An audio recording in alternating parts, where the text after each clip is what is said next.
साथ में नहीं ला सकते? What is this? क्या वो इस समाज के अंग नहीं है? इस आंदोलन के अंग क्यों नहीं बनाते? कौन बनाएगा? किसकी जिम्मेदारी है? ये हमारी कार्यकर्ता की, ये हमारी नैतिक जिम्मेदारी है। क्योंकि हमको दिखाना है ना, सिर्फ बोलना नहीं है, दिखाना है। किसको दिखाना है? मूल निवासी बहुजन समाज को दिखाना है। क्योंकि जब महिलाएं घर से निकलती है तो यहाँ से जाने के बाद, किसी कार्यक्रम में जाने के बाद, उसकी आस पड़ोस की महिलाएं उससे पूछते, पुरुष नहीं पूछता, बहुत कम लोग पूछते हैं, लेकिन महिलाओं को महिलाएं पूछती है कहाँ गई थी, 2 दिन तक दिखाई नहीं दी। तब वो हमसे ज्यादा विस्तार से बतलाती। ये करना पड़ेगा, ये करेक्टर हमको अपने चरित्र में, ये गुण अपने करेक्टर में ऐड करना पड़ेगा। तब हम आंदोलन को गतिमान कर सकते हैं। जब तक गतिमान नहीं करेंगे आंदोलन को, आंदोलन अपने आप गतिमान नहीं होता। कार्यकर्ता संगठन की रीढ़ है, रीढ़ की हड्डी है ना हमारी। हर इंसान के अंदर रीढ़ die हड्डी है, और रीढ़ की हड्डी को हटा दो तो इंसान ही नहीं है फिर। है क्या? है? हर कार्यकर्ता में रीढ़ की हड्डी है, हर व्यक्ति में रीढ़ की हड्डी है, और वो हड्डी के ऊपर पूरा शरीर है हमारा। मानव का जो शरीर है वो रीढ़ की हड्डी है, और वही भूमिका, वही पोजीशन कार्यकर्ता की संगठन में है। संगठन की जो भूमिका है, संगठन में जो पोजीशन है, वो मनुष्य की रीढ़ की हड्डी के समान है। क्योंकि जो संगठन में जो टॉप के जो लोग होते हैं, ऊपर जो होती है, जैसे संगठन में टॉप में क्या है? सीईसी है, केंद्रीय कार्यकारिणी समिति है, और केंद्रीय कार्यकारिणी समिति में कोई ज्यादा लोग नहीं होते हैं, और केंद्रीय कार्यकारिणी समिति के लोगों का जो संबंध है वो डायरेक्ट समाज के लोगों से नहीं होता है। तो ये जो कार्यकर्ता होता है, ये ऊपर के लोगों का और समाज के लोगों का, ये दोनों से उसका संबंध होता है। तो समाज में क्या चल रहा है, समाज में क्या चल रहा है, किस प्रकार का वातावरण है, इसकी जानकारी कार्यकर्ता समाज से लेता है, और समाज से लेने के बाद वो जानकारी टॉप के लोगों को देता है, और वो टॉप के लोग उस जानकारी को लेकर फैसले लेते हैं जो करोड़ों लोगों के हित में होते हैं। और वही फैसला ये विषय के रूप में यहाँ पर आया हुआ है। ये करोड़ों लोगों के द्वारा लिया गया फैसला निर्णय नहीं है जो सब्जेक्ट के रूप में यहाँ आया हुआ है। ये बामसेन की सीईसी के द्वारा लिया गया निर्णय है, लेकिन वो करोड़ों लोगों के लिए है। तो इस निर्णय को, या इस निर्णय के अनुसार कार्यकर्ता को अपना आचरण और व्यवहार, 2 शब्द आया है, आचरण और व्यवहार सुसंगत होना चाहिए।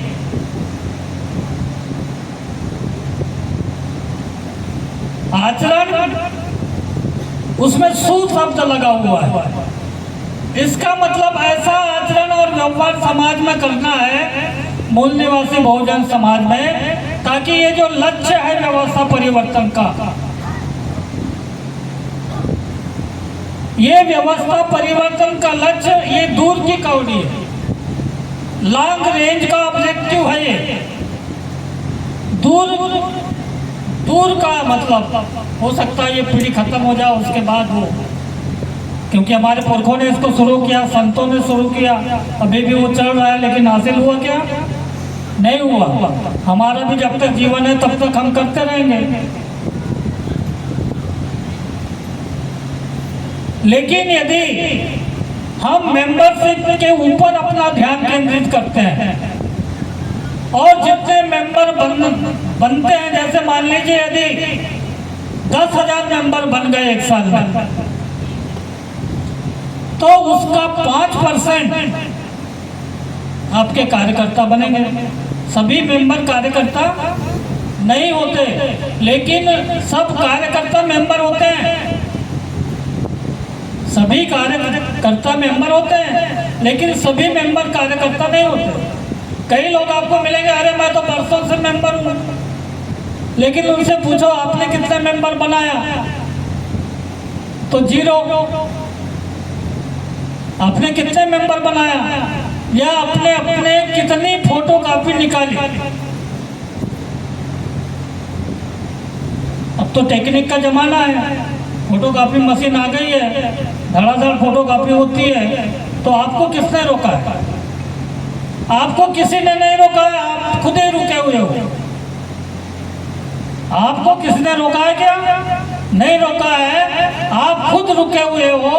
आप अपनी योग्यता और क्षमता का इस्तेमाल मूल निवासी बहुजन समाज में सदस्य बनाने में नहीं कर रहे हो। ये सच्चाई है, और इस सच्चाई को, इस यथार्थ को हमें स्वीकार करना चाहिए। और जब तक ये यथार्थ को स्वीकार नहीं करेंगे, तब तक हम इस आंदोलन के लिए जो बेस है, बेस आधार जो है, वो है सदस्य संख्या, वो है सदस्य संख्या। तो हमारा ध्यान, लक्ष्य तो है लेकिन सब ऑब्जेक्टिव के ऊपर ध्यान देना। छोटे छोटे इस बड़े उद्देश्य को हासिल करने के लिए छोटे उद्देश्य बनाने हैं आपको, कि आपको 250 मेंबर आपके जिले में बनाना है, और 10 लोग आपके एक्टिविस्ट हैं, 10 कार्यकर्ता हैं आपकी यूनिट में, 10 कार्यकर्ता है। तो 250 मेंबर यदि आपको बनाना है, तो एक कार्यकर्ता को कितने मेंबर बनाना है, 25। ये अपने लिए ऑब्जेक्टिव डिसाइड करना होगा। एक अकेला आदमी, चाहे पैसा निकालने का काम हो या मानवीय संसाधन निर्माण करने का काम हो, एक अकेले आदमी से कुछ होने वाला नहीं है। अध्यक्ष करेगा, महासचिव करेगा, कोषाध्यक्ष करेगा, मैं तो देखते रहूंगा वो कर रहे हैं कि नहीं कर रहे हैं। ये मानसिकता नहीं चलेगी। इस मानसिकता से निकलना है, क्योंकि हम अपनी औलादों को अपने से अच्छा वातावरण इस देश में देना चाहते हैं। चाहते हैं कि नहीं? यस। कि जो गुलामी का जीवन हम लोग जिए हैं, उससे भी बेकार जीवन देने के लिए वो तैयार है। जिनके हाथ में पावर है, विषमतावादी लोग सत्यानाश करने में लगे हुए हैं, संविधान को खत्म करने में और न्याय क्षेत्र के माध्यम से, न्याय क्षेत्र के माध्यम से आपके अधिकारों को खत्म करने की कोशिश सैन्य हो रही है। इसीलिए अभी तक हमने जो किया है उसका परिणाम भी आपके सामने है, लेकिन हमको आंदोलन को गतिमान करने के लिए अपने व्यक्तिगत चरित्र का निरीक्षण करना है। चाहे वो समय के मामले में हो, विचारधारा के मामले में हो, मानवीय संसाधन निर्माण करने के मामले में हो, क्योंकि हम समय नहीं दे रहे हैं। आपके पास में सारी जानकारी है, आप विचारधारा से भी लेस हैं, आप दक्ष हैं, आप सारी चीजें समझते हैं, परिवर्तन भी चाहते हैं, लेकिन यदि आप समय नहीं दे रहे हैं तो कुछ नहीं हो सकता। समय नहीं देंगे तो कुछ भी हासिल नहीं होगा।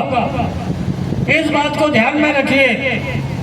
और यदि इन बातों को ध्यान में रखते हैं तो आने वाला समय, जैसे हमारे साथियों ने कहा कि हम आशावादी लोग हैं।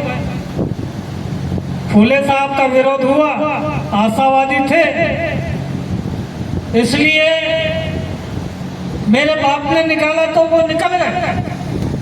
आशा थी कि मेरे लोग सुनेंगे, मेरे रहते रहते नहीं माने तो कोई बात नहीं, मेरे मरने के बाद मानेंगे। और उन्होंने कहा कि धिक्कारुन टाका मनु मत, मराठी में धिक्कार दो मनु के मत को, मनु के मत को धिक्कार दो, मतलब उसको मानना छोड़ दो। तो आज इतने लोग निकल के आए ना, आज तो फूले साहब है ना, धिक्कारा ना उन्होंने, मनु के मत को हम लोगों ने धिक्कारा ना, और उसी का परिणाम है कि आज यहाँ पर हम हैं। तो जो भी साथी, जो भी पढ़ा लिखा है और पढ़ा लिखा नहीं भी है लेकिन समझदार तो है, वो समझ सकता है ना। एक लाइन का ये इतना सा वाक्य नहीं समझा सकते हम उसको, क्यों कहा उन्होंने धिक्कारने के लिए, नहीं मानने के लिए क्यों कहा, क्या उसमें बुराइयां हैं, ये बतला सकते हैं कि नहीं बतला सकते? हमें बतलाया गया ना, इसलिए तो उससे हम निकले ना। और सिखाल विद्या, मतलब विद्या लोगे तो परिवर्तन होगा, ये मेरा मत है, ऐसा फूले साहब ने कहा। बच्चे नहीं थे, शादी नहीं की, रिश्तेदारी का उन पर प्रभाव पड़ा। उन्होंने बोला कि सावित्री को बच्चे नहीं हो रहे तो तुम दूसरी औरत ला लो, दूसरी शादी कर लो। तो जवाब क्या दिया उस समय फूले साहब, मालूम है कि दोष मुझ में भी हो सकता है बच्चा नहीं होने का, तो उसके दोस्त का तुम सावित्री को ही दोषी क्यों, उसको ही बोलो कि वो दूसरी शादी कर ले। ये जवाब दिया उसने अपने रिश्तेदारों को, राष्ट्रपिता फूले ने। तो रिश्तेदारों की बोलती बंद हो गई। तो हमारे लोगों के अंदर मनुवाद भरा है। आज ब्राह्मण नहीं आता। अभी सुबह किसी ने बोला था कि उनके ब्राह्मण विहीन कार्यक्रम एक शादी का करवाया। एक आचार पद्धति वही है, ब्राह्मण पर नहीं है, पद्धति तो वही है। इस व्यक्ति बदल दिया, विचार तो वही है। विचार बदलना चाहिए परिवर्तन। व्यक्ति की अपेक्षा क्या है, क्योंकि बाबा साहब के आंदोलन, फूले साहब के आंदोलन में व्यक्ति केंद्र बिंदु नहीं है। केंद्र बिंदु क्या है? विचार। यदि विचार विषमतावादी है और व्यक्ति तुम्हारा है तो विषमता खत्म होगी क्या? नहीं होगी। तो इसलिए विचारों को खत्म करने के लिए विचार ही काम आएगा। और ये वैचारिक आंदोलन है, आप सब जानते हैं। डटकर सामना करने के लिए हिम्मत चाहिए, और हिम्मत के लिए साथी चाहिए। हिम्मत के लिए साथी चाहिए। यदि हमारे साथियों की संख्या बढ़ेगी, अभी हम 100 लोग हैं मुश्किल से, और हर आदमी अगले साल अपने साथ 4 लोग लाएगा तो 400 हो जाएंगे, होंगे कि नहीं? एक साल में, अब अगले आने वाला साल जो है 2025 आएगा, और ऐसे ही अधिवेशन होगा, 35वां राज्य अधिवेशन होगा।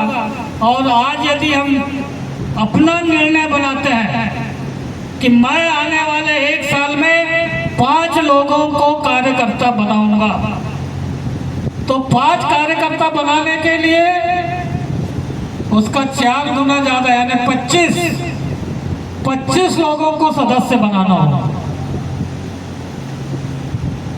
कितने? 25 लोगों को आप अपनी अपनी विंग का, नहीं तो मैं सेंडिया मध्य प्रदेश का अकेला चल रहा हूँ। What is this? हम शपथ लेते हैं, हम व्यक्तिवाद को नहीं मानते हैं, और उसी शपथ को तोड़ते हम ही हैं। किसके लिए शपथ ले रहे हैं? आई प्रॉमिस टू यू, मैं स्वयं से प्रतिज्ञा करता हूं, खुद से प्रतिज्ञा करो। प्रतिज्ञा स्वयं से लोगे तो पूरी करोगे, दूसरों के लिए लोगे तो भूल जाओगे। घोषणा करते हैं ना, मंत्री संतरी आते हैं तो घोषणा की और चलते बने। तो साथियों, ये टारगेट लेके जाना है, ये टारगेटिव प्रोग्राम है और ये ऑर्गेनाइजेशन ही टारगेटिव है, क्योंकि संगठन बनाना हमारा मकसद नहीं है, व्यवस्था परिवर्तन करने के लिए संगठन बनाना हमारा मकसद है। भीड़ हमारे लिए कोई मायने नहीं रखती, हमारे लिए क्रीम मायने रखती है, और आप लोग समाज के क्रीम हो। और क्रीम महत्व रखता है, छाछ उतना महत्व नहीं है, लेकिन यदि वो छाछ का भी महत्व है, उसको फेंकना नहीं है, उसका इस्तेमाल करना है, और वो इस्तेमाल सत्ता प्राप्ति के लिए करना है। राजनीतिक पावर अचीव करने के लिए करना है, और खुल के बताना है, अब डरने और छुपने, क्योंकि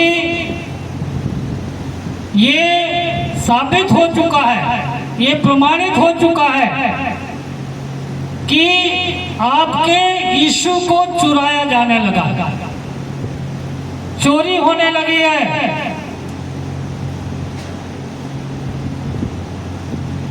और इस बात को आपको उजागर करना है मूल निवासी बहुजन समाज में। जब तक आप ये उजागर नहीं करोगे, लोगों को फर्क नजर नहीं आएगा। फर्क नजर आना चाहिए। जब उनमें और आप में फर्क नजर आएगा तो लोग आपको मानेंगे। लोग विश्वास नहीं करते, एक बात आई हम विश्वास तब करेंगे जब आपका कैरेक्टर ऐसा होगा।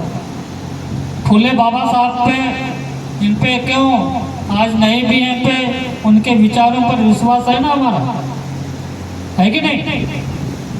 है कि नहीं? उनके विचारों पर इसलिए तो बैठे हैं, इसलिए तो शरीर साथ दे रहा है, मन साथ दे रहा है। मन और शरीर साथ दे रहा है तो धन भी लग रहा है, कोई परेशानी नहीं हो। तो विश्वास अर्जित करना है। ताकत बढ़ाने के लिए मूल निवासी बहुजन समाज में जो 6,743 जातियां हैं, एक जाति नहीं है। आप किस जाति का है बताओ ही मत। आपसे कोई पूछता है मूल निवासी बहुजन समाज बताओ, MBS बताओ, साठ में मूल निवासी बहुजन समाज क्या हो तो MBS, वो समझेगा ही नहीं, उसको चक्कर आ जाएगा पूछने वाले, तो उसको चक्कर लाना बहुत